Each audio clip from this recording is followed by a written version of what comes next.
आप देख रहे हैं जय भारत टीवी। ये दीवारों में लिखा हुआ सत्य है। वो मुख्यमंत्री नहीं है, वो अपने हाईकमांड का मुंशी है। यहाँ भेजा गया है। अब चाइना आपके सर पे आ गया है, रेलवे लाइन को लेके, एयरपोर्ट को लेके, और आप एक रेलवे लाइन को अभी तक पूरा नहीं कर पाए हैं, और बातें आप बहुत करते हैं। उत्तराखंड की सत्ताधारी पार्टी भाजपा 1 साल का कार्यकाल पूरा करने जा रही है। अब उसे धामी 2.0 कह लीजिए या भाजपा के दूसरे कार्यकाल को कह लीजिए। 1 साल लगभग पूरा होने जा रहा है। सामने उत्तराखंड का बजट भी खड़ा है।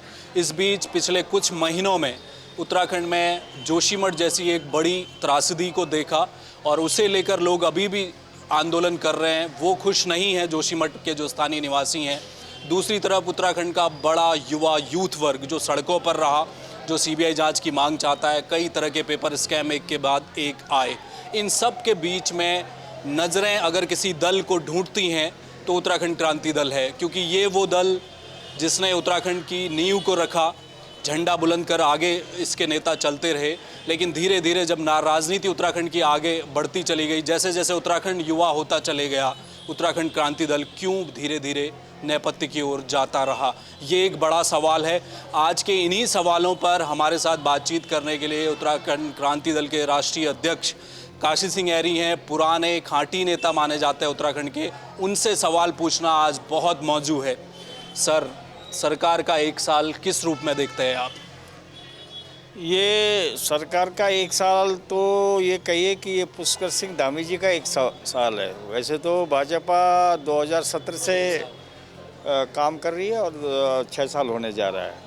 और भाजपा से ये उम्मीद करना कि कोई नई चीज़ करेंगे रोज़गार के मामले में या यहाँ के गरीब और बेरोज़गारों के मामले में, किसानों के मामले में, ये मुझे तो इसकी उम्मीद नहीं है।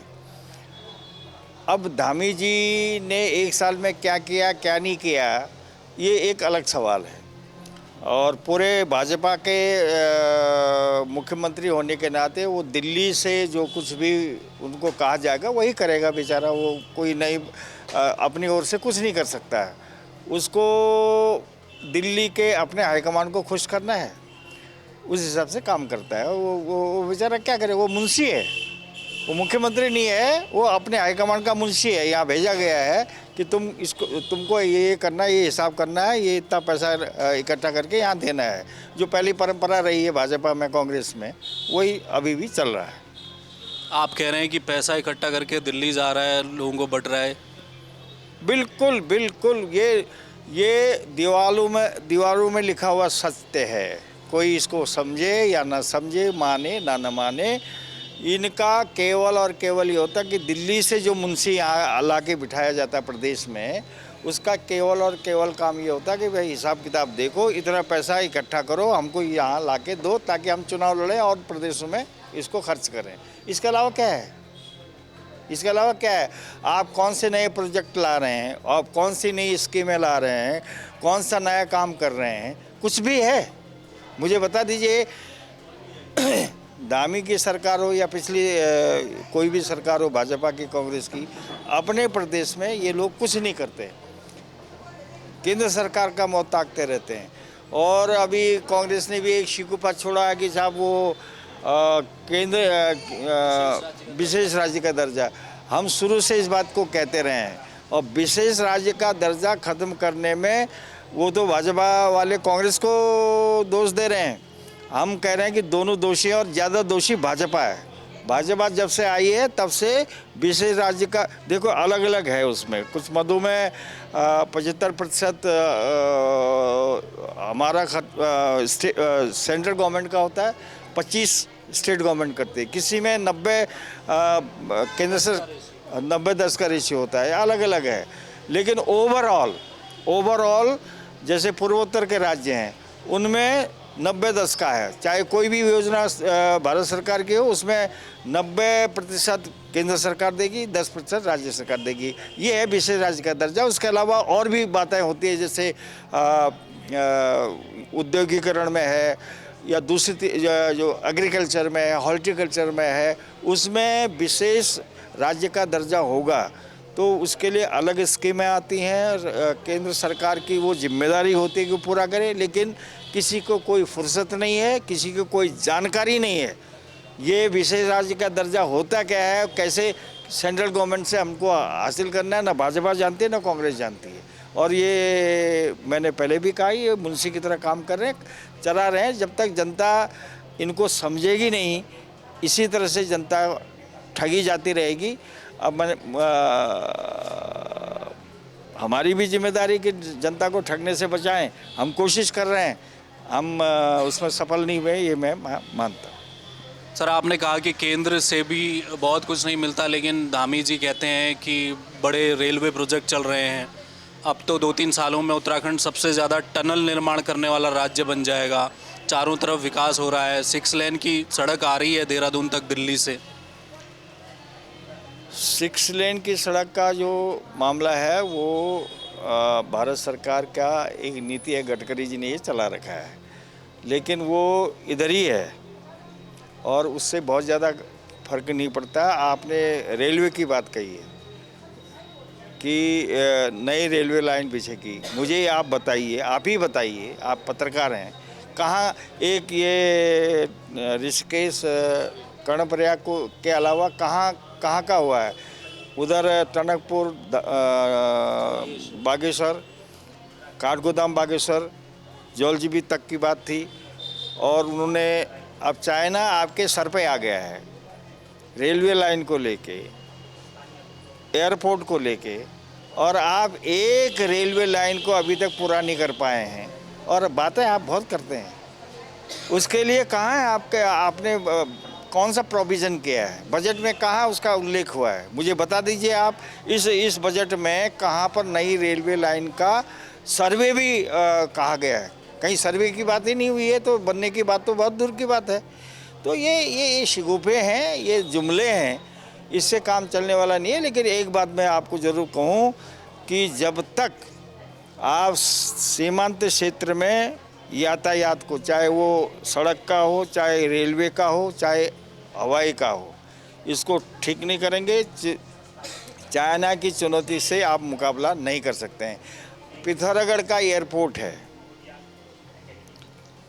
1993 में उसका उद्घाटन हुआ है। उस वक्त तत्कालीन उड्डयन मंत्री थे भारत सरकार के गुलाम नबी आज़ाद और इधर मुख्यमंत्री थे मुलायम सिंह यादव। मैं भी उस वक्त विधायक था। 1993 में उस एयरपोर्ट का, एयर स्ट्रिप का उद्घाटन हुआ। एक जहाज़ वो लेके आए गुलाम नबी आज़ाद, एक जहाज़ मुख्यमंत्री मुलायम सिंह लेके आए। वो जहाज़ अच्छी तरह से उतरे, अच्छी तरह से चले गए, उद्घाटन हुआ, सब कुछ हुआ। आज 1993 से लेके कितने साल हो गए? 30 साल हो गए।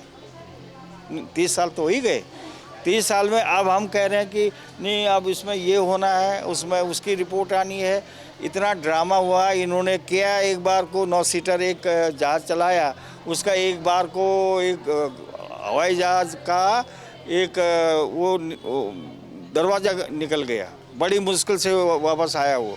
एक बार वो पूरा फिसल के उल्टा हो गया और उसके बाद बंद ही हो गया।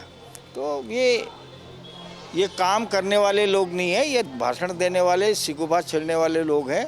इनके बस की बात नहीं है। जब तक आमूलचूल परिवर्तन यहाँ की राजनीति में नहीं होता, तब तक ना भाजपा ना कांग्रेस कोई इस प्रदेश का भला करने वाली नहीं है। छात्र लंबे समय से आंदोलनरत थे, बेरोजगारों का एक आंदोलन हुआ, कई लोगों पर मुकदमे हुए, उसके बाद वो आंदोलन एक तरह से ठंडा किया गया। सीबीआई जांच की मांग थी, लेकिन कल सरकार ने हाईकोर्ट को लिखा है, रजिस्ट्रार जनरल को, कि सीटिंग जज के निगरानी में पूरी जांच होगी। आप संतुष्ट हैं सरकार के इस फैसले से? कतई नहीं, कतई नहीं। हाई कोर्ट के जज का जो निगरानी है वो इतनी है कि एसआईटी जांच करेगी, उसकी रिपोर्ट हाई कोर्ट के जज को देगी। हाई कोर्ट के जज जो भी नियुक्त करे हाई कोर्ट, वो कहेगा कि भाई इसमें ये और देख लो, इसमें ये और देख लो। वो इनके इन्वेस्टिगेशन किस पॉइंट पर होना चाहिए, किसके खिलाफ होना चाहिए, ये थोड़ी जज तय करेगा। ये आई वॉच है, आँख में हमारी मांग है, चाहे अंकिता हत्याकांड हो, चाहे यूके SSSC का हो, चाहे यूके PSC का हो, ये जितनी धांधलियाँ हुई हैं उसमें सीबीआई इंक्वायरी होनी चाहिए और जज की हाईकोर्ट की निगरानी में होनी चाहिए। हम सीबीआई पर भी भरोसा नहीं कर रहे हैं, एसआईटी पर करें भरोसा कि एसआईटी जांच करेगी, हाईकोर्ट निगरानी करेगा, उससे दूध का दूध पानी का पानी हो जाएगा। कहाँ जाएंगी बड़ी मछलियाँ? एसआईटी राज्य सरकार की पुलिस है, वो अपने आकाओं पर हाथ डालेगी, वो किसी पॉलिटिकल लीडर पर हाथ डालेगी, वो किसी ब्यूरोक्रेट पर हाथ डालेगी? मैं निश्चित तौर पर उत्तराखंड की जनता जानती है इस बात को कि बिना किसी किन्हीं ब्यूरोक्रेट्स की छत्र छाया के या उनके इशारे के, बिना पॉलिटिकल लीडरशिप के संरक्षण के इतना बड़ा घोटाला नहीं हो सकता है। हमारे लोगों के, हमारे नौजवानों के पेट में जो लात पड़ी है वो इतनी आसानी से कोई नहीं कर सकता जितना जिसमें हमारा पॉलिटिकल लीडरशिप इन्वॉल्व है, हमारा ब्यूरोक्रेट इन्वॉल्व है। और सीबीआई इंक्वायरी होगी और वो भी हाई कोर्ट की निगरानी में, तब जाके कुछ मामला खुलेगा, बड़ी मछलियाँ पकड़ी जाएंगी, तब जाके इस प्रदेश का कुछ भला होगा। नहीं तो चल रहा है वो नहीं, जांच हो गई उसके बाद कुछ सारा मामला ठप हो जाएगा। ये बड़ा दुर्भाग्य है कि 2000 से जब से राज्य बना है तब से धांधली हो रही, तब से घोटाले हो रहे हैं, पूरे अधिकारी इसमें संलिप्त हैं, लेकिन किसने क्या किया? और आज जब जांच हो रही है तो आप उसमें आई वॉश कर रहे हैं। ठीक है, उसने कहा कि ये सीबीआई इंक्वायरी की, हमने ये कहा था CBI inquiry under the supervision of high court. इन्होंने एसआईटी की जांच under the supervision of high court. बात तो आपने हमारी बात तो मानी नहीं, जो असली बात थी। हम CBI inquiry under the supervision of high court कहते हैं। फिर भी सरकार अभी तक कह रही थी कि एसआईटी और एसटीएफ दोनों आयोगों में सही काम कर रही है, फिर भी ये जो फैसला लिया है इसमें भी आपको कहीं पर कुछ नजर आ? ये आपने कहा कि एसआईटी और एसटीएफ अच्छा काम कर रही है, सरकार कहती है, सरकार कह रही है और सरकार कहेगी। और अखबार में जो आ रहा है उसमें भी लोग पढ़ते हैं ना यार ये तो बंद हो गए, इनका तो कर दिया करके। लेकिन हमारी जो बात है, जो आप सवाल पूछ रहे हैं, उसका मैं जवाब ये देता हूँ कि नीचे की मछलियाँ पकड़ी गई, जाल में आ गई हैं। हम बड़ी मछलियों की बात कर रहे हैं। हमारा कंसर्न वो है कि जब तक बड़ी मछलियों पर हाथ नहीं पड़ेगा तब तक ये बीमारी ख़त्म नहीं होगी। आपने 2-4 कर्मचारियों को, नीचे वालों को, 2-3 दर्जन को भी बंद कर दिया और उसके बाद जो हश्र होगा, मैं बता रहा हूँ आपको, किसी का प्रूफ नहीं मिलेगा, किसी का कुछ नहीं होगा और ये सारे लोग छूट जाएंगे। ये तब होगा जब सीबीआई की इंक्वायरी होगी, पुख्ता सबूत मिलेंगे, हाई कोर्ट की निगरानी होगी, तब जाके इसमें असलियत सामने आएगी। उसके अलावा ये सब आई वॉश है, आँखों में धूल झोंकने का मामला है, इससे कुछ होने वाला नहीं है। हम संतुष्ट नहीं हैं। सर मेरा आखिरी सवाल है, मुझे लगता है ये सवाल बहुत बार मीडिया ने पूछा है और आप भी जवाब देते देते थक गए हैं। उत्तराखंड क्रांति दल जब भी प्रदेश के किसी युवा से पूछिए या जनता से पूछिए, वो दिल में उत्तराखंड क्रांति दल को रखता है, लेकिन जब वोट देने की बारी आती है वहाँ वोट में आप जनता के इस प्यार को कन्वर्ट नहीं कर पाए हैं आज तक। कहाँ पर आज इस मुकाम पर पहुंचकर आपको कहाँ पर कमी लग रही है? और आने वाले दिनों में लोकसभा का चुनाव भी खड़ा हुआ है, पार्टी की तैयारी क्या है सर? नहीं, हम तो जो तैयारी है वो तैयारी अपने हिसाब से करेंगे। उसमें एक सबसे बड़ी बात तो ये है, आपको मैं बताऊं बड़ी जी, कि आज जो चुनाव है वो चुनाव इश्यूज़ का नहीं है। वो चुनाव पार्टी के आइडियोलॉजी, पार्टी की छवि का नहीं है, कैंडिडेट की आइडियोलॉजी, कैंडिडेट की छवि का नहीं है। आज केवल चुनाव है मैनेजमेंट का। आप अगर चुनाव को बढ़िया तरह से मैनेज कर लेते हैं तो आपकी वाह है, बल्ले बल्ले है। और आप भी इस बात को समझते होंगे पत्रकार होने के नाते कि चुनाव के 3 दिन पहले तक हमारे कैंडिडेट बड़े अच्छे पोजीशन में होते हैं। सब लोग कहते हैं अब हाँ यार उत्तराखंड क्रांति दल का अच्छा हो गया। मैं चुनाव नहीं जीत पा रहा हूँ। आप बताइए कि मेरे खिलाफ कोई घोटाला है, मैंने कोई गलत काम किया है, मैंने जनता का काम नहीं किया है, मैंने कोई सबसे ज़्यादा काम मैंने किया है मेरे विधानसभा डीडर क्षेत्र में, कर्नल क्षेत्र में, लेकिन चुनाव नहीं जीत रहा हूँ। बड़ी अच्छी वो होती है, सारे लोग कहते हैं नहीं आपके पार आपको देंगे, ये देंगे, और आखिर के 2-3 दिन में वो सारा पासा पलट जाता है। एक कारण तो ये है कि पूरा मैनेजमेंट है शराब का, शिकार भात खाना लोग, और ऐसा तमाशा होता है पूरे इसमें। हमने हमारे यहाँ के विधायक को अपने हाथ से किट बांटते हुए, अपने हाथ से पैसा बांटते हुए देखा है, अपने हाथ से। वो कार्यकर्ता भी बांटते तो तब भी एक बात है, बांटते हैं, विधायक शराब बांट रहे हैं, विधायक का कैंडिडेट शराब बांटते हुए मैंने देखा। मैंने शिकायत की एसडीएम को, जो असिस्टेंट आरओ था पिथौरागढ़ में। उसने कहा अभी देखते हैं, मैं जाता हूँ, उसके जाने तक सब समाप्त हो गया। तो ये एक तो कारण ये है जो आप कह रहे हैं कि आपको वोट क्यों नहीं मिलता है। जनता के दिमाग में है, जनता के जहन में है कि उत्तराखंड का दल, और आज भी याद करती है। वो कहती जो कोई समस्या आती तो अरे यार उत्तराखंड का दल वाले करना चाहिए, इनको उत्तराखंड का दल वालों को लड़ना चाहिए।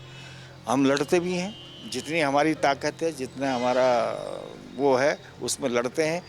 लेकिन आखिर में जो चुनाव का मैनेजमेंट है वो बहुत ही गंदा हो गया है, और उसमें हम लोगों के बस की बात। हमारे पास पैसा भी होता है, नहीं है, होता तब भी हम इन हथकंडों को नहीं अपना सकते थे।